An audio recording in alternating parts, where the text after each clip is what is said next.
And we're back. Okay, we're going to do a couple problems here. I'm going to be really risky and I'm going to try them out in pen. Okay, so they'll show up better, I think, in the video.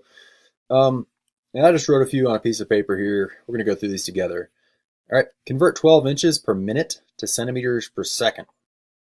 Okay, and then the second one is convert 750 grams to ounces. Let's start with this one actually because it's simpler. Okay, we're going to start out by writing down what we are given. All right, 750 grams.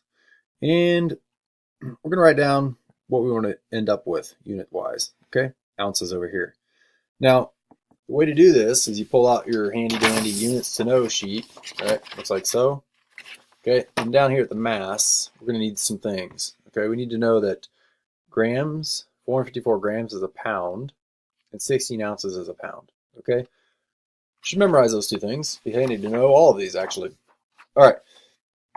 So I want to go from grams to ounces. I can't get there directly, so it's going to take me 2 steps here. We're going to choose 2 steps. 454 grams makes 1 pound. Okay. Now my grams are going to cancel out, and now I've got pounds. Okay, but I want ounces. Well, conveniently, 1 pound is 16 ounces. Okay. My pounds cancel out, and I'll have the ounces in my answer. Now remember, you multiply everything on top, and you divide everything on the bottom. Okay, and if a number doesn't have anything above or below it, it counts as being on top. Okay, so you start with this, and you multiply by 16, divide by 454. The ones don't affect our math. We're ignoring them. All right? Okay, so just grab my calculator, punched in the numbers, right? 750 divided by 454 times 16, give me 26.43, blah, blah, blah. All right, you don't need that many digits. It's going to be multiple choice. All right, 26.4 ounces. Perfect. Okay, now let's do this one. This one's a little bit more complicated because we have to change the top unit and the bottom unit. All right, we're going to go from inches to centimeters and minutes to seconds. Can't change in inches to seconds, right? Okay, so let's start out with 12 inches per minute.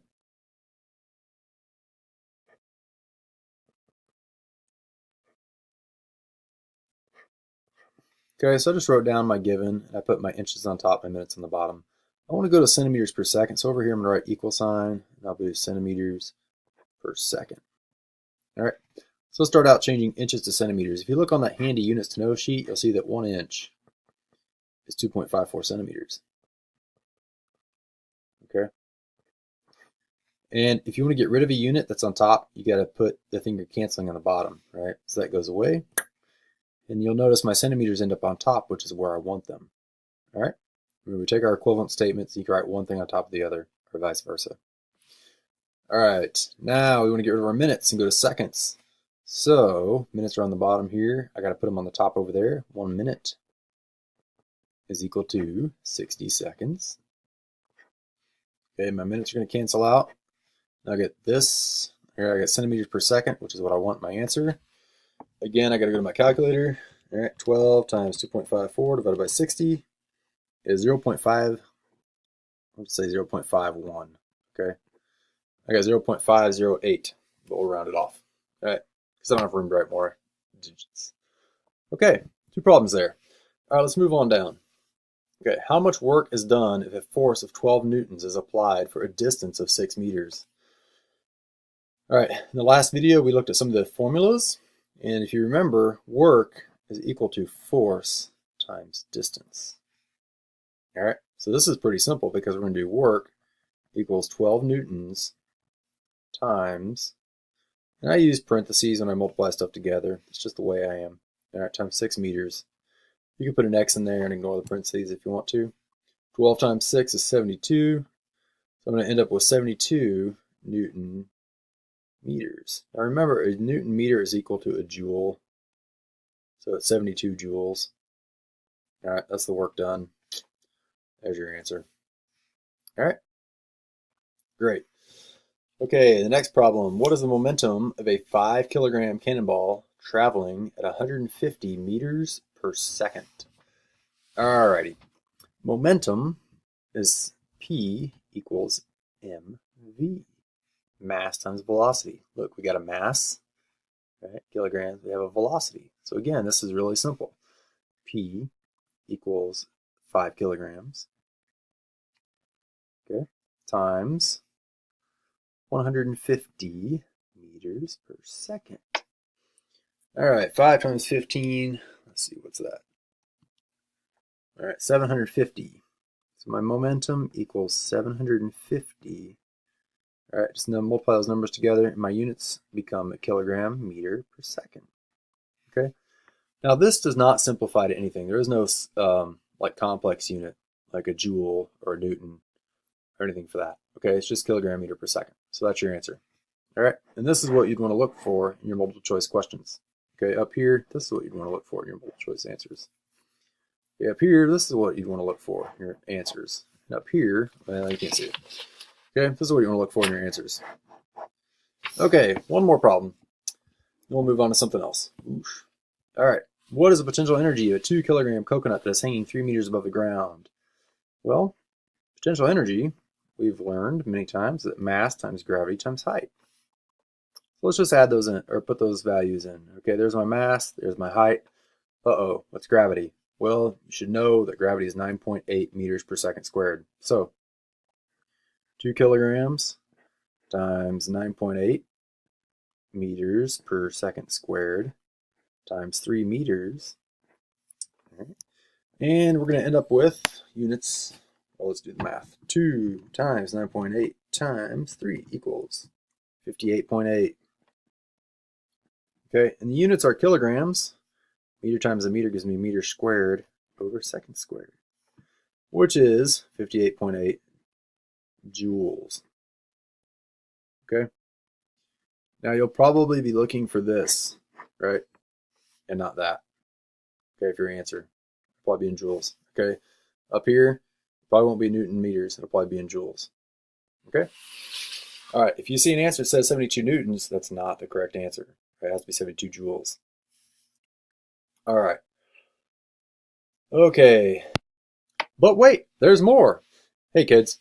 I've got 4 problems here, and these are kind of reasoning, some of them, so we're going to talk through them and give you the answers. All right, these are from your EOC practice test. When a crane lifts a crate from the ground vertically straight up through a certain distance, the work done by the crane is equal to. All right, so if we were to draw a picture, I'm just going to draw a rope because that's all I can draw, right? And here's my box, something being lifted. Okay, some force is going to have to be exerted, right, on this box over a certain distance of how high it's lifted. Okay, now that force is going to be equal, right? The force is going to be equal to the weight of the box or whatever you're moving. Okay, in work, we said is equal to force times distance. So what we want to know is what is the weight of that box and how high was it lifted. That'll give us the work done. Okay. So the work done by the crane is going to be equal to, all right, so work is going to be equal to force times distance, or we can say in this case, the weight times the height that it was moved, all right? So let's see what my choices are. The weight of the crane times the distance through which the crate is lifted? Yes. The weight of the crane times the square of the distance through which the crate is lifted? No, not the square of the distance. The mass of the crate times the distance through which the crate is lifted? Well, mass times distance would give me kilograms times meters, right? That's nothing that we want. Okay, that's not right. The mass of the crate times the square of the distance through which the crate is lifted, that is also not right. I'm not sure how B and D are different. But anyway, the answer is A.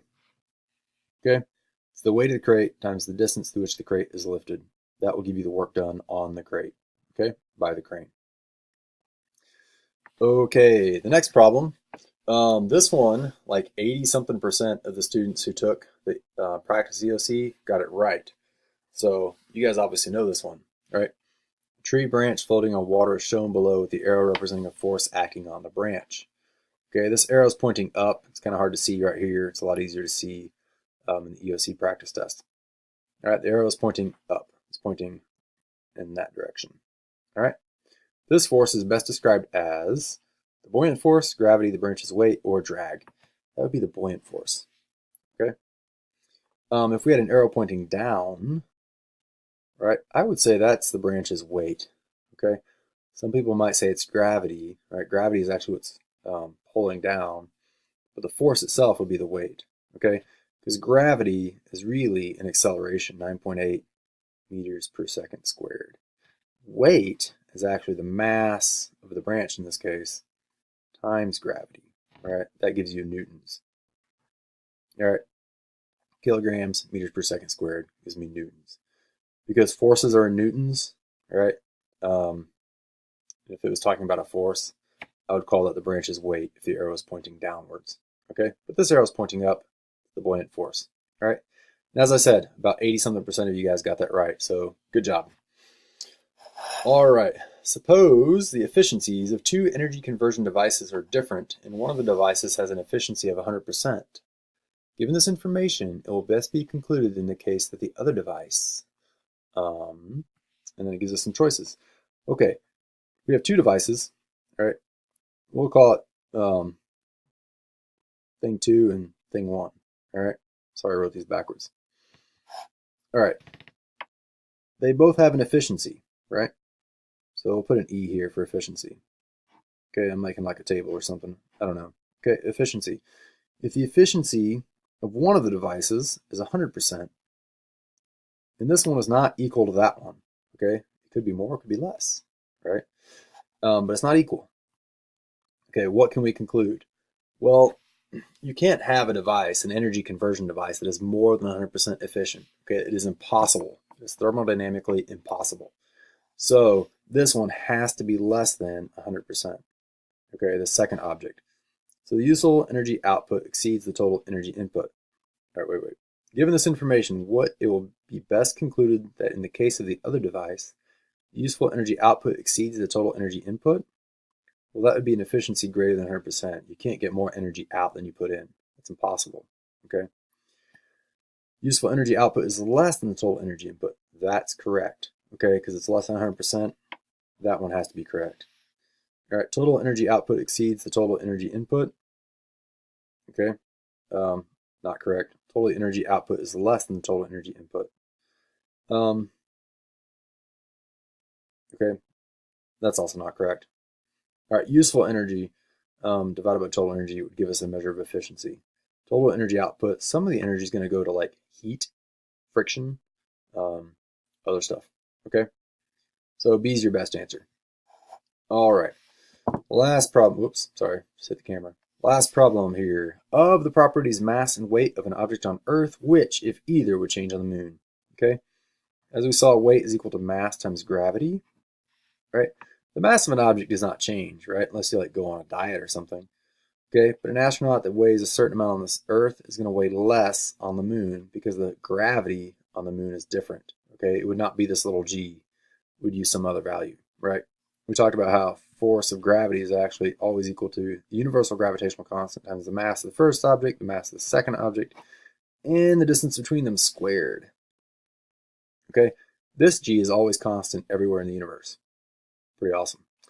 The mass of the Earth and the mass of the moon are quite different, right? So you're changing this value when you go from the Earth to the moon. The mass of the second object, right, does not change.